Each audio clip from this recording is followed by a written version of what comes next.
that if you quit whatever you're trying to accomplish, if you quit, whatever you were trying to accomplish can never happen.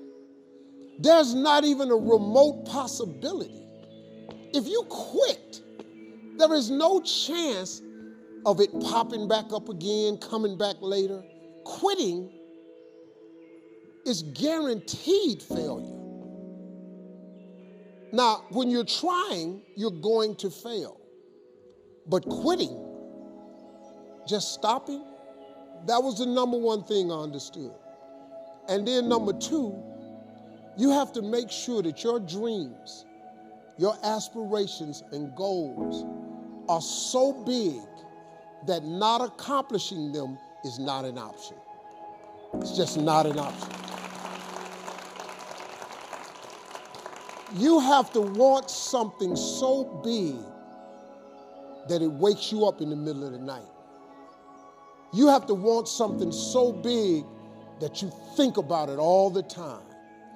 You have to want something so big that it drives you to wake up when you don't want to. It keeps you up at night when you long been sleepy. It makes you show up, do things you wouldn't normally do. It requires extra. If you want to be extraordinary and not ordinary, if you want to be ordinary, live your life. But if you want to be extraordinary, you have to do extra. If you put extra on top of ordinary, that word is extraordinary. It requires an extra effort. Now, if you don't want to do the extra effort, you finna be regular. There's nothing wrong with being regular. A lot of people are happy being regular. I just wasn't. I ain't want to be regular. I ain't want no regular life. I didn't want no regular house. I didn't want no regular car. I didn't want no regular clothes. I didn't want no regular checking account. I just didn't want it. I wanted to have an exceptional home. I wanted to have an exceptional bank account. I wanted to travel exceptional places. Now, if you don't want that, it's perfectly fine. You can be really happy being ordinary. But if something's burning in you, you got to deal with it. If you don't deal with it, you're going to be disappointed, man. See, being regular is cool. There's nothing wrong with it. You get a regular job, regular house, regular car. You get regular money. You have regular hours. You can dress regular. You can just go to the family reunion, take your ass back home. You just travel regular.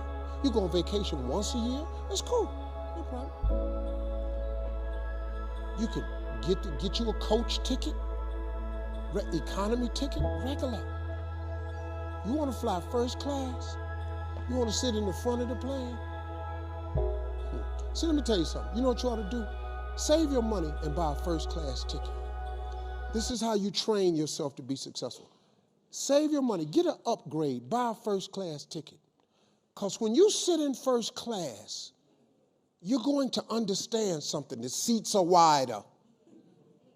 You get a choice of meals, chicken, beef, or fish. You get a bowl of warm nuts. They give you a hot towel to wipe your hands. Why do you think when the plane take off, they close the curtain to first class? Because they can't let these regular people, they cannot let you see what the is going on up there. Because you're going to want it back there, but you didn't pay to get it. Hey, what are they doing? They're serving warm nuts. Where's our nuts? Wait a minute. They didn't get charged for the food. Their food was free. They didn't pay for the headsets. They're watching all the movies. Why don't we have that? Because you didn't pay for that.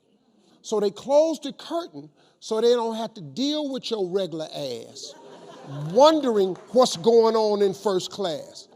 Once you buy a first class ticket, it becomes very difficult now for you to walk past those seats.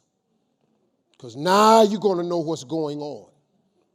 So when you treat yourself first class, you are conditioning your mind to now behave and do the things that produce first class results. So if you ever sit in first class, you'll coach. Coach is little tight ass chairs. You in the middle seat. You back there by the bathroom. The chair don't recline. It's horrible. First class, big seats. That's why Dick Gregory said, whenever you can treat yourself first class, you should, because it conditions the mind. Once you fly first class, you'll never go back. Once you get a private jet, you don't even want to fly first class no more, because you're on a private jet. You ain't got to take your shoes off at the airport. They ain't open your bag. Your car, pull around, they open the door, you walk up the steps. They take you right to where you're going. Then it's another car. When you walk down the steps, you don't even go. Baggage claim, they put your bag straight off the plane in the car. You don't go do none of that. You fly private, you'll never want to fly first class again, because you get conditioned. All you got to do is you can condition yourself. Once you buy a really nice dress, you don't want a cheap dress no more. You want another nice dress. Once you buy some Christian Louboutins with the red bottoms, you want all your shoes to have red bottoms on them. Because you know, men like that red on the bottom of their shoe. I don't know what it is, but when you walking away and we see that red bottom,